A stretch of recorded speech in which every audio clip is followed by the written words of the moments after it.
Welcome to the Heavy Spoilers Show. I'm your host Definition, aka the slowest man alive, and this episode we're breaking down the final two parts of Crisis on Infinite Earths. Crisis hit the ground running in December with 3 episodes that tied together major parts of the DC universe and told a compelling story about the destruction of the multiverse. After a month-long hiatus, the series is back with its final 2 parts, and throughout this video we'll be breaking down everything you need to know about the finale and its ending. There will be heavy spoilers here, so if you haven't had a chance to check out the 2 episodes yet and don't want to know what happens, then I highly suggest that you turn off now. With that out of the way, I just want to give a huge thank you for clicking this video. Now let's get into our breakdown of Crisis on Infinite Earths. Okay, so just a quick recap of Crisis so far. The Anti-Monitor has been slowly destroying Earths across the multiverse one by one. In order to stop this, the Monitor brought together Paragons, but it wasn't enough.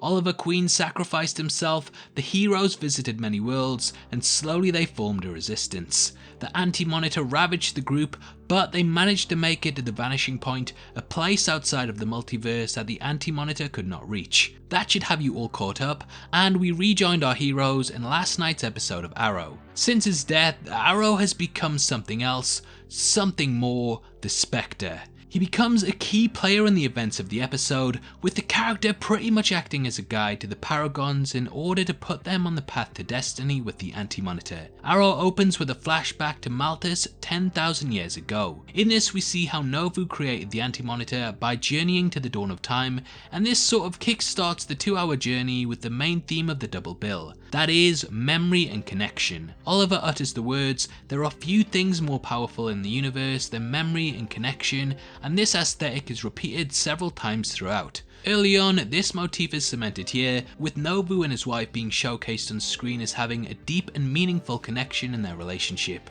I sound a bit like a Hallmark card there. Anyway, they diss the costume, which, yeah, I'm kind of glad they brought attention to, because this guy looks like he's cosplaying for Dead Space, but without the cool helmet. The memories of his past life is what's driven the Monitor to save the multiverse, as he knows that all life is precious, and this motif is echoed throughout the entire run. From here, Oliver journeys to the Vanishing Point to reunite with the Paragons.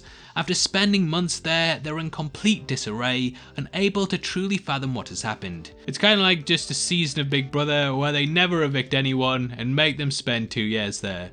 They mostly keep themselves to themselves, and since the Flash disappeared, they've lived a very bleak existence. It turns out that the Flash ran into the Speed Force to try and free everyone from the Vanishing Point, but this has failed.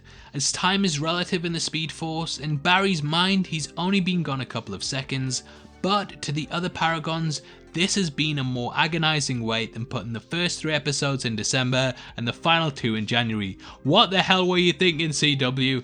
Anyway, there's no way out of the place, at least that's what they think. With his new abilities, Oliver rallies the group together and gives Barry a signal boost. Arrow has always been a lone wolf, a character that prefers to do things on his own. However, here he realizes that this task requires a team, a bond that will unite the group to save the multiverse. Once more, this ties into the connection that Ollie speaks about, and he has finally realized that in order to defeat the Anti-Monitor, they need to unite together. Oliver has a plan, an epic way to deal with the problem, sort of a bit like Skynet in the Terminator basically, but yeah, basically he wants to travel back to the dawn of time with some Paragons in order to stop Novu from creating the Anti-Monitor. As with most time travel stories, this doesn't work because in order for them to need to go back to the dawn of time, then the Anti-Monitor has to exist and so on and so forth, and yeah, it's a lot of timey-wimey wibbly-wobbly stuff.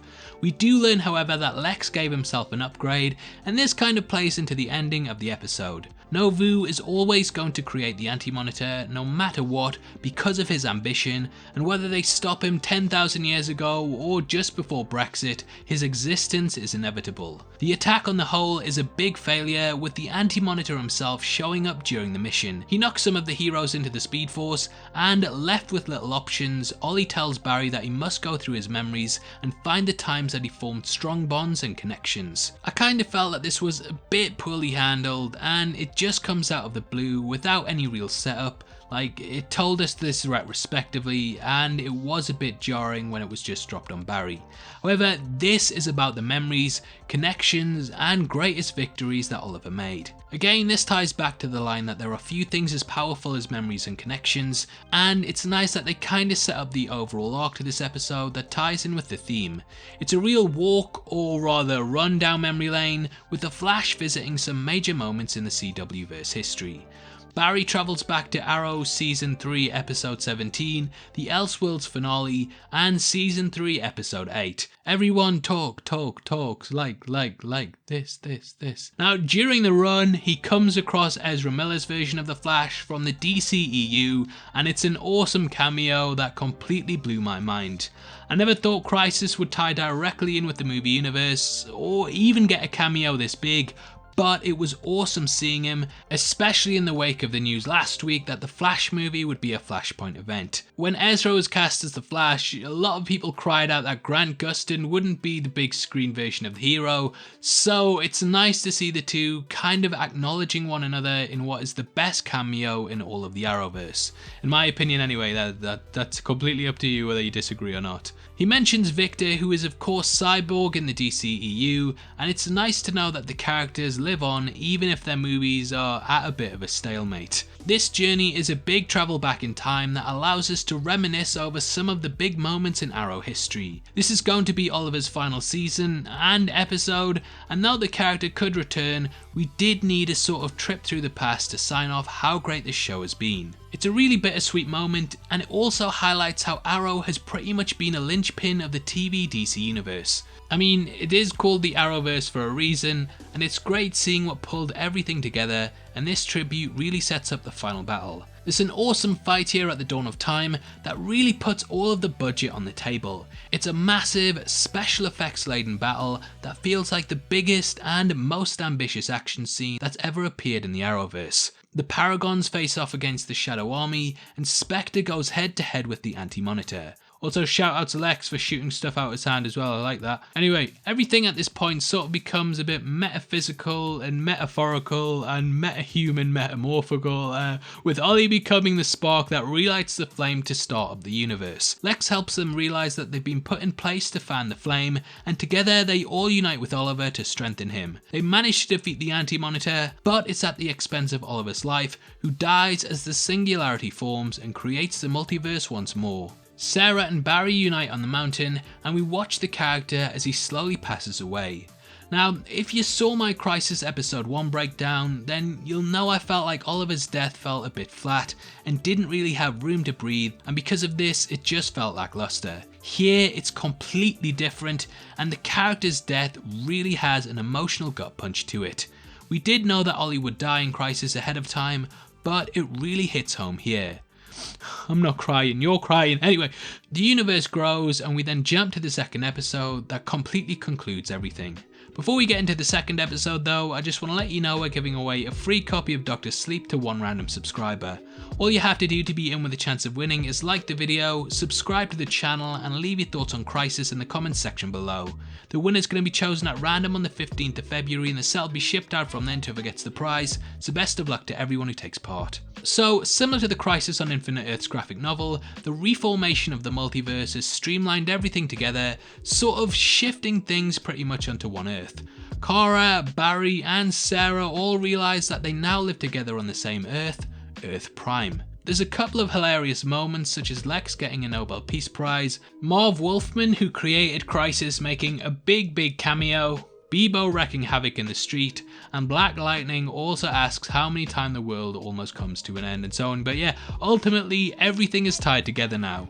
Normally the finales of mega events sort of wind everything down, but they actually use the episode to cement the sacrifice that Oliver made. There's some major moments, and Sarah provides the episode with some real heart, with her clearly being torn apart by the death of the character. Everyone is in mourning and there's no time to grieve, and the shadow demons return, which cements that the Anti-Monitor is still alive. The Arrowverse heroes all come together on their collective Earth to face down against the big bad of the special. For Oliver, they make one final stand. It's another big fight scene that sees the heroes surrounding the Anti-Monitor and attacking him from all angles as he grows in size. They manage to defeat the Anti-Monitor with a sphere that'll shrink for eternity and trap him in the microverse. This is concocted by Ray Palmer and Ryan Chow, and for those who don't know, Chow is a version of the Atom in the DC Comics universe, and it looks like they are setting this up here. The episode ends with the president giving a speech to the nation about Oliver's sacrifice, and we then see a reborn multiverse with the families built together through their memories and connections. Do you see what I did there? I'm planning that out, I brought it all together in the end like a DC special. I did it. The show ends with us remembering the great hero, but it also sets up what is coming down the line. There's Titans, a Green Lantern verse, Swamp Thing, Doom Patrol, and many more that really hit home just how successful this universe is now.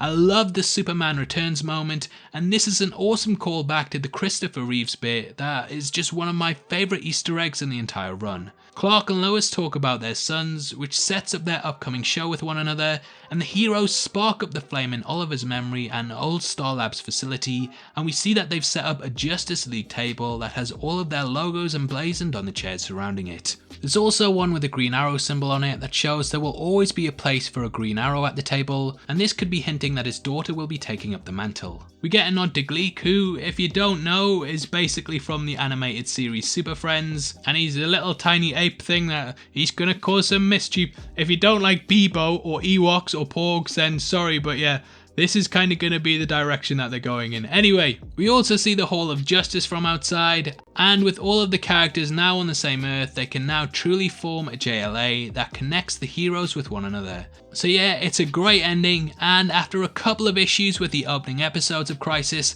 I have to say these two final episodes were incredible. They ticked all of the boxes, set up a lot of things going forward, and I can't wait to see what happens in the newly formed Arrowverse. This was a brilliant finale, and yeah, I'm very excited for what's in store down the line. Now obviously I'd love to hear your thoughts on the finale of Crisis and what you want to see in the future. Comment below and let me know, and if you enjoyed this video then please give it a thumbs up, and make sure you check out our video from yesterday in which we go over all of the theories for who the boots in the Mandalorian belong to. You can also support the show by subscribing to us on Patreon, and if you want to come chat to us after the video you can join our Discord server in the description below, or follow us on Twitter at DefinitionYT. That's the best way to keep up to date with everything we do at Heavy Spoilers, and hopefully we see you over there very soon. This is a channel for people who are super into superheroes, so if that's the kind of thing you like, hit subscribe. Thank you for taking the time to watch this. I've been Definition, you've been the best, and I'll see you next time. Take care, peace.